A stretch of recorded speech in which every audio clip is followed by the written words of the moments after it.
तो आप सभी विद्यार्थी का स्वागत है आपके अपने चैनल AK क्लासेस में। तो आज हम लोग पढ़ने वाले हैं क्लास 10th बिहार बोर्ड परीक्षा 2026 के लिए, जो कि गणित यानी मैथ का top VVI objective question 10 objective question जो कि किताब से छांट कर प्रश्न लाया गया है। वैसे प्रश्न जो आपके फाइनल बोर्ड परीक्षाओं में कितनी बार पूछा जा चुका है, और इन टाइप के प्रश्न अगर आप लोग यह 10 ऑब्जेक्टिव कर लेते हैं तो इन टाइप के जो भी प्रश्न आपके फाइनल बोर्ड परीक्षाओं में पूछा जाएगा वह इस क्वेश्चन में से आएगा। मतलब इन टाइप के प्रश्न आपके से पक्का बन पाएगा। अगर आप सभी विद्यार्थी यह 10 ऑब्जेक्टिव क्वेश्चन वीडियो को लास्ट तक देखकर कर लेते हैं तो काफ़ी ज़्यादा इंपॉर्टेंट होने वाला है, क्योंकि इन टाइप के बहुत सारे प्रश्न हूबहू आपके फाइनल बोर्ड परीक्षाओं में देखने को मिलता है। तो चलिए आज का क्लास हम लोग फाइनली स्टार्ट करते हैं। उससे पहले आपसे एक छोटा सा रिक्वेस्ट है कि आप सभी विद्यार्थी इस चैनल को सब्सक्राइब कर लीजिए और सब्सक्राइब करके अपने दोस्तों के पास भी शेयर कीजिए, ताकि आपके दोस्त भी एक क्लासेस के साथ जुड़कर फाइनल बोर्ड परीक्षा की बेहतर तैयारी कर पाए। और बहुत ही जल्द आप सभी विद्यार्थी 500 सब्सक्राइबर कंप्लीट कीजिए, क्योंकि आप सभी विद्यार्थी सब्सक्राइब करते हैं तो मेरा मनोबल बढ़ता है, यानी मैं मोटिवेट होता हूँ, तो आपके लिए बेहतर तरीके से क्लास कराऊंगा रेगुलर। और आपके लिए एक बहुत बड़ी खुशखबरी यह है कि आप सभी विद्यार्थी के लिए 1 मई कब 1 मई से मैथ का क्लास सुबह में चलेगा। किस टाइम में चलेगा? तो 1 मई को चलेगा, आपके सुबह में क्लास चलेगा, जो कि 1 मई से स्टार्ट होगा। और सुबह का टाइम में क्लास चलेगा ऑब्जेक्टिव प्लस सब्जेक्टिव। और अगर रिकॉर्डेड क्लास भी चला और लाइव क्लास में ही, तो अगर रिकॉर्डेड क्लास चलेगा तो भी आपको बार के तरीके से पढ़ना है, और लाइव क्लास चलेगा तो भी बार के तरीके से पढ़ना है। क्योंकि आपको हम बता दें कि रिकॉर्डेड क्लास में भी हम अच्छे तरीके से पढ़ाते हैं, और लाइव क्लास थोड़ा सा नहीं जाते पाते हैं, क्योंकि वीडियो वहाँ पे जाने पर थोड़ा सा छोटा हो जाता है, इसलिए प्रॉब्लम है कुछ लाइव जाने में, इसीलिए मैं लाइव नहीं जाता हूँ। न तो लाइव में आपको हम बार के तरीके से पढ़ाते हैं। तो आपको क्या करना है, 1 मई को सुबह में तैयार रहना है, क्योंकि 1 मई को हम क्या करेंगे, मैथ का ऑब्जेक्टिव क्वेश्चन लेके आएंगे, जो कि 50 से 60 ऑब्जेक्टिव क्वेश्चन, कितना 50 से 60 ऑब्जेक्टिव क्वेश्चन के आसपास लेके आएंगे। तो आपको बार के तरीके से पढ़ना है और हम अच्छे तरीके से आपको पढ़ाएंगे। और आज का क्लास का यह फर्स्ट क्लास है, जो कि 2026 वाला बेंच का यह फर्स्ट क्लास है। किस क्लास है? तो फर्स्ट क्लास है गणित का यानी मैथ का। तो आपको क्या करना है, बारीकी तरीके से पढ़ना है। और थोड़ा सा खाना खा के आए हैं, इसलिए बफरिंग हो रहा है, तो आप लोग समझ सकते हैं। तो चलिए आज का क्लास हम लोग स्टार्ट करते हैं और सभी क्वेश्चन का अच्छा तरीके से देखते हैं। तो प्लीज़ आज का इम्पोर्टेंट क्वेश्चन है सभी। तो पहला नंबर क्वेश्चन में हमसे पूछा है कि निम्नलिखित में से कौन अभाज्य संख्या है। इन टाइप के प्रश्न पक्का आपके एग्जाम में रहेंगे, पक्का रहता है। आप लोग देख लीजिए प्रीवियस ईयर उठाकर, रहता है तो रहता है। तो आपसे पूछ देगा निम्नलिखित में से कौन अभाज्य संख्या है, कौन अभाज्य संख्या नहीं है, कौन भाज्य संख्या है, कौन भाज्य संख्या नहीं है। पहचानने के लिए पक्का आता है आपके एग्जामों में क्वेश्चन, क्योंकि इन टाइप के तो आपको पढ़ना अत्यंत आवश्यकता है। तो आप लोग समझ सकते हैं। तो निम्नलिखित में से कौन अभाज्य संख्या है, तो पहले समझिए आप लोग अभाज्य संख्या होता क्या है वास्तव में। तो अभाज्य संख्या किसे कहते हैं? तो वो ऐसी संख्या जो खुद से कटे और 1 से कटे। क्या कटे? खुद से कटे और 1 से कटे, वह अभाज्य संख्या कहलाता है। कैसे कटे? तो खुद से कटे और खुद के सिवाय किसी संख्या से नहीं करता है, वह केवल और केवल एक ही से कटेगा और खुद से कटेगा, और अन्य किसी संख्या से बिल्कुल नहीं कटेगा, वह अभाज्य संख्या कहलाएगा।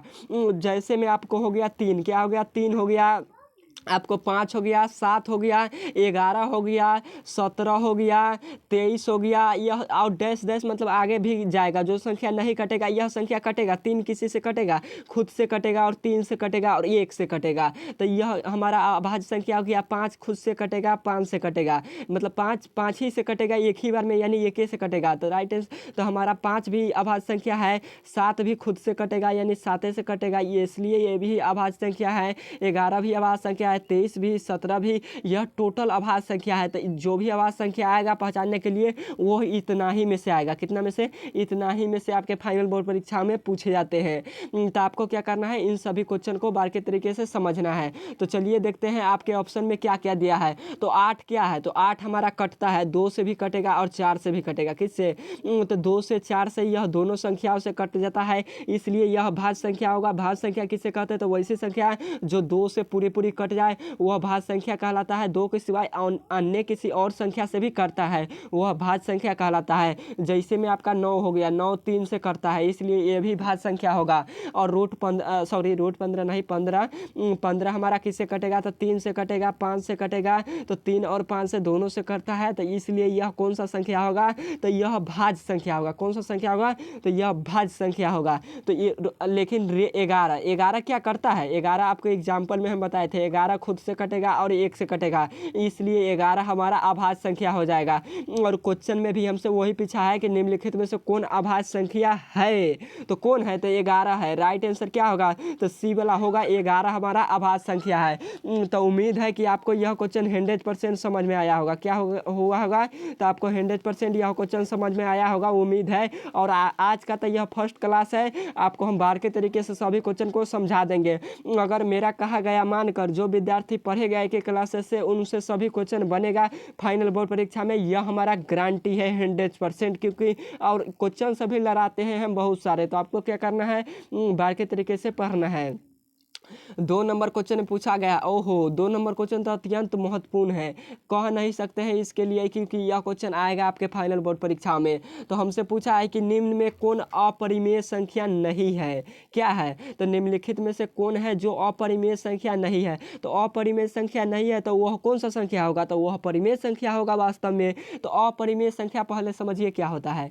तो अपरिमेय संख्या क्या होता है तो अपरिमेय संख्या वैसी संख्या जो रूट में रह जाए, जो रूट में रह जाता है वह अपरिमेय संख्या कहलाता है। रूट से बाहर नहीं निकलता है वह अपरिमेय संख्या कहलाता है। और अपरिमेय संख्या हम एक पूछता है पाई, तो पाई भी हमारा अपरिमेय संख्या होता है जो कि पाई का मान 22/7 होता है, और पाई भी हमारा अपरिमेय संख्या है। और वैसी संख्या जो रूट में रह जाए अपरिमेय संख्या कहलाता है। और आप लोग परिमेय संख्या समझ गए, अपरिमेय संख्या समझ गए, आप लोग समझिए परिमेय संख्या क्या होता है। तो परिमेय संख्या वैसी संख्या जिसे PYQ के रूप में लिखा जा सके, क्या किया जा सके जिसे PYQ के रूप में लिखा जा सके उसे परिमेय संख्या कहते हैं। जैसे 1/2, 1, 2, 3, 4, 5 मतलब डैश डैश जाते रहेगा, यह परिमेय संख्या हो जाता है। तो आपको परिमेय संख्या अपरिमेय संख्या आया समझ में, तो आपसे यह 100% बनेगा। क्या होगा तो यह 100% बनेगा।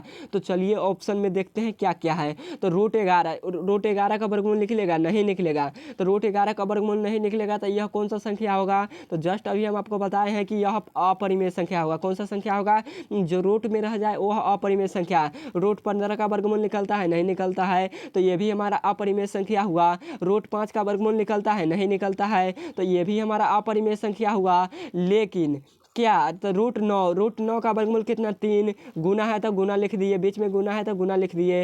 रूट 16 का वर्गमूल कितना 4, तो रूट से यह बाहर निकला कि ना आप सभी विद्यार्थी बताइए। तो रूट से बाहर ही निकल गया, तो जब रूट से बाहर निकलेगा तो यह क्या हो गया तो जब इसको गुना कीजिएगा तो 12 आएगा। और 12 हमारा कैसी संख्या है तो 12 हमारा अपरिमेय संख्या है, और 3 भी और 4 भी हमारा परिमेय संख्या है। तो राइट आंसर हमारा सी वाला होगा, क्योंकि हमसे क्वेश्चन में भी वही पूछा है कि कौन नहीं है, इनमें से कौन अपरिमेय संख्या नहीं है, यानी परिमेय संख्या वो होगा। तो परिमेय संख्या कौन होगा तो यही होगा। तो राइट आंसर हमारा सी वाला होगा, क्योंकि इसका वर्गमूल निकलता है। आपको वर्गमूल नहीं याद है तो याद करना पड़ेगा वर्गमूल, तो आपको वर्गमूल याद करना पड़ेगा। तो चलिए देखते हैं नेक्स्ट नंबर क्वेश्चन, और यह क्वेश्चन आपको समझ में आया होगा।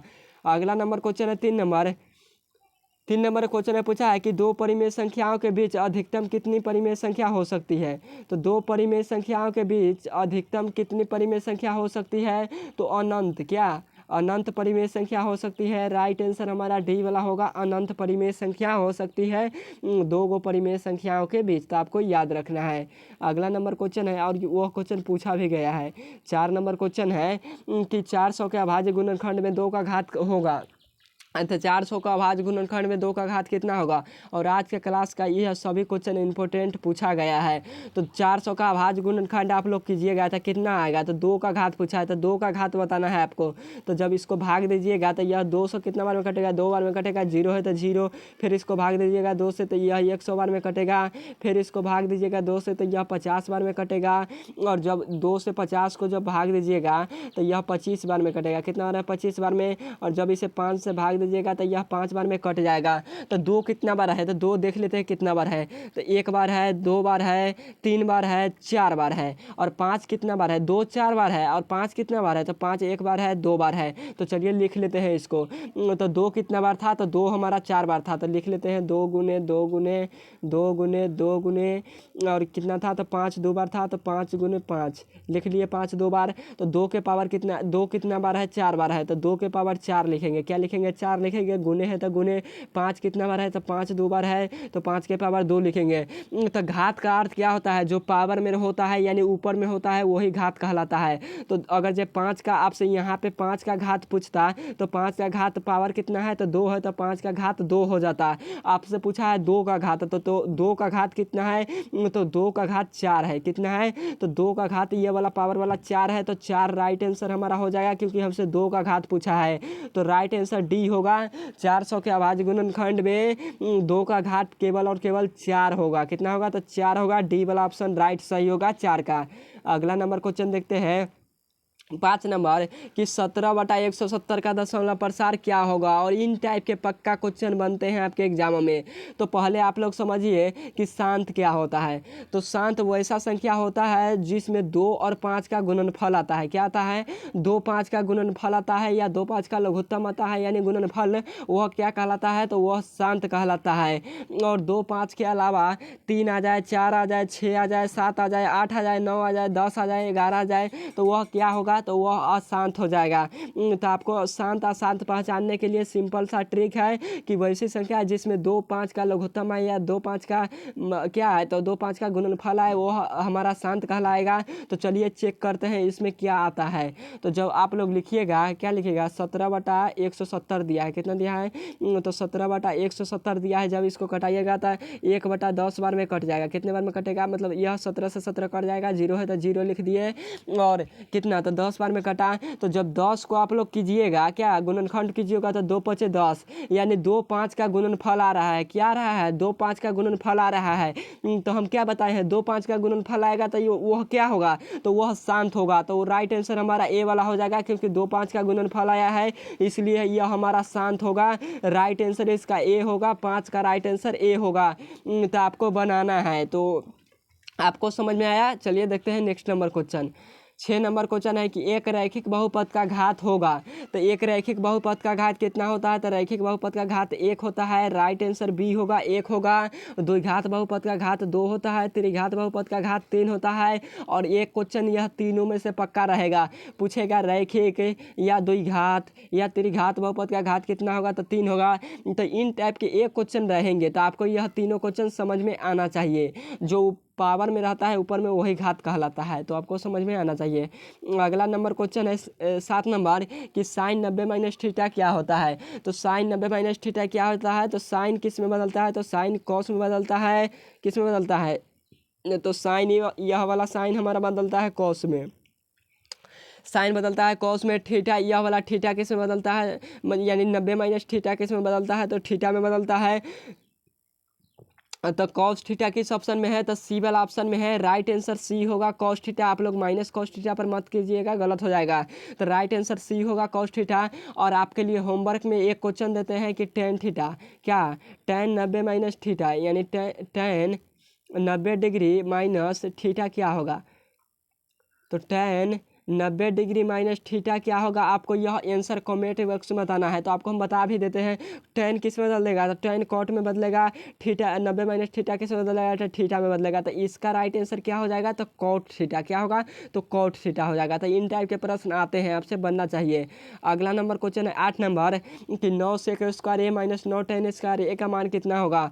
तो 9 सेक स्क्वायर ए माइनस 9 टेन स्क्वायर ए का मान कितना होगा, तो 9 होगा। राइट आंसर बी होगा। 8 का राइट आंसर बी होगा, क्योंकि यह थोड़ा सा लंबा प्रोसेस लेता है इसलिए इसको स्क्रीन पर अभी नहीं बता सकते हैं। यह कॉमन लेना पड़ता है, थोड़ा सा लंबा प्रोसेस होता है। तो अगला नंबर क्वेश्चन है 9 नंबर। हाँ, 9 नंबर क्वेश्चन काफ़ी ज़्यादा इंपॉर्टेंट है और यह क्वेश्चन आपके सब्जेक्टिव में भी पूछता है। तो 9 नंबर क्वेश्चन पढ़ना ज़्यादा इंपॉर्टेंट है। यह सब्जेक्टिव में हम पक्का लाएंगे क्वेश्चन। इन टाइप के एक क्वेश्चन रहते हैं। तो एक्स स्क्वायर माइनस 5 के शून्य क्या होगा?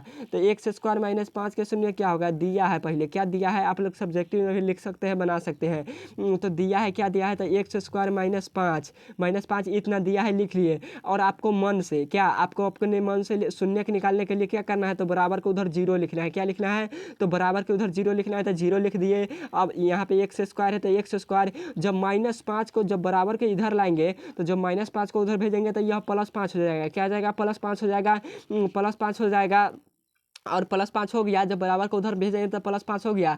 और यहाँ पे क्या है, तो आप इसको स्क्वायर को क्या करेंगे? तो उस साइड भेजेंगे, यानी 5 के ऊपर भेजेंगे। तो स्क्वायर को जब 5 के उधर भेजेंगे तो क्या हो जाएगा? तो एक्स हो जाएगा इक्वल टू रूट 5 हो जाएगा। क्या हो जाएगा? तो एक्स स्क्वायर रूट चढ़ जाएगा। जब स्क्वायर को भेजिएगा तो रूट लग जाएगा, यानी 5 के ऊपर रूट लग जाएगा। और जो यह संख्या निकलेगा ना, यह 2 को निकलेगा। क्या निकलेगा? तो 2 को निकलेगा, जो कि एगो प्लस निकलेगा और एगो माइनस निकलेगा। यानी प्लस माइनस निकलेगा। दो शून्य हमेशा 2 को निकलता है, एगो प्लस और माइनस। तो आपको ये भी ख्याल रखना है। तो एगो प्लस निकलेगा, एगो माइनस में निकलेगा। तो प्लस माइनस रूट अंडर 5, 2 को कहाँ दिया है? तो डी वाला ऑप्शन में दिया है। एगो प्लस में दिया है, यहाँ पे प्लस है, यहाँ पे माइनस है। तो राइट आंसर हमारा डी वाला होगा, रूट अंडर प्लस माइनस 5। क्योंकि 5 का वर्गमूल निकलता नहीं है, इसलिए यह रूट में 2 को निकलेगा। तो आपको समझ में आना चाहिए, तो आपको बनाना चाहिए। और आपको हम आपको बनाकर बता दिए, तो आपके लिए इसका राइट आंसर डी होगा, 9 का राइट आंसर डी होगा। और आपके लिए एक क्वेश्चन है, ये क्वेश्चन है कि आपको एक्स स्क्वायर माइनस 9, क्या माइनस 9 और बराबर का उधर जीरो हम अपने क्वेश्चन में दे दिए, बराबर को उधर जीरो दे दिए। और आपको इसको भेज देना है उस साइड, और भेज के जो भी आंसर आएगा उसको निकाल देना है। कितना आएगा आंसर? तो plus minus root under plus minus 3 आएगा। रूट में नहीं आएगा, प्लस माइनस 3 आएगा, यही आएगा इसका आंसर। प्लस माइनस 3 आएगा, यानी प्लस 3 कॉमा माइनस 3, यही इसका आंसर आएगा। तो आपको कमेंट बॉक्स में बताना है, बना कर बताना है, कमेंट बॉक्स में बना कर आपको बताना है। तभी आप सभी विद्यार्थी को हम समझ पाएंगे कि आपको हम समझा पाएँ। तो आपको बनाकर जरूर इसका आंसर कमेंट बॉक्स में बताना है, तो बताना है। तो चलिए 10 नंबर क्वेश्चन देखते हैं। 10 नंबर क्वेश्चन में पूछा है कि सेक स्क्वायर 60 डिग्री माइनस 1 का मान कितना होगा? तो सेक 60 डिग्री का मान कितना होगा? तो आप लोग पहले समझिए, इस क्वेश्चन में थोड़ा सा डेविएशन लग रहा है। यहाँ पे कॉस होना चाहिए या सेक है, इसको हम नेक्स्ट वीडियो में देख लेंगे। तो चलिए देखते हैं 11 नंबर क्वेश्चन। 11 नंबर क्वेश्चन में पूछा है कि tan 45 डिग्री का मान कितना होगा? तो tan 45 डिग्री का मान कितना होगा? तो 1 होगा, राइट आंसर ए होगा। 11 का राइट आंसर ए होगा। tan 45 डिग्री का मान 1 होता है क्योंकि, और cot 45 डिग्री का भी मान 1 होता है। कितना होता है? तो cot 45 डिग्री का भी मान 1 होता है। तो आपको याद रखना है, क्योंकि यह सभी क्वेश्चन आते हैं आपके फाइनल बोर्ड परीक्षा में। और tan 60 का मान रूट अंडर 3 होता है। tan 30 का मान 1/√3 होता है। तो ये भी क्वेश्चन याद रखना है, क्योंकि आते हैं। sin 90 का मान 1 होता है। आपको ट्रिग्नोमेट्री वाला हम क्या दे देंगे? तो जो भी मान याद करने वाला होता है उसका हम आपको दे देंगे। या यूट्यूब पर जाइए या इस चैनल में आपको जाइए और मैथ का फार्मूला का ऑल चैप्टर का मेरा फोटो लगा होगा और ऑल चैप्टर का फार्मूला होगा। तो उस क्लास को देख लीजिए, क्योंकि 2026 वाले विद्यार्थी उस क्लास को जरूर देखेंगे, जो कि फार्मूला का चला है, इसलिए उसको देखना आवश्यक है। वैसे भी फार्मूला का क्लास कराएंगे, लेकिन जब तक नहीं क्लास आता है मैथ का फार्मूला का, तब तक आप लोग उस क्लास को देख लीजिए, ताकि आपका कॉन्सेप्ट कुछ क्लियर हो पाए। और 1 मई से आपको सुबह में क्लास चलेगा, क्योंकि रेगुलर पर डे हमारा गारंटी है 100% कन्फर्म के साथ कह रहे हैं कि पूरा चलेगा। 1 मई से आपको 100% सुबह कै बजे चलेगा, तो आपको हम टाइमली बता देंगे। अभी थोड़ा सा दिन है, कुछ आपको 27 या 26 तारीख का आपको हम दिन बता देंगे कि कितना बजे, मतलब कितना टाइम में चलेगा। तो आपको क्या करना है, बारीकी तरीके से मतलब सभी क्वेश्चन को समझना है। तो आज का क्लास आप लोग को कैसा लगा, और 9 नंबर क्वेश्चन में जो पूछा गया था उसका आंसर आप लोग कमेंट बॉक्स में ज़रूर बताइएगा, जो क्वेश्चन हम दिए हैं उसका। और तो ओके बाय, फिर मिलेंगे नेक्स्ट क्लास में।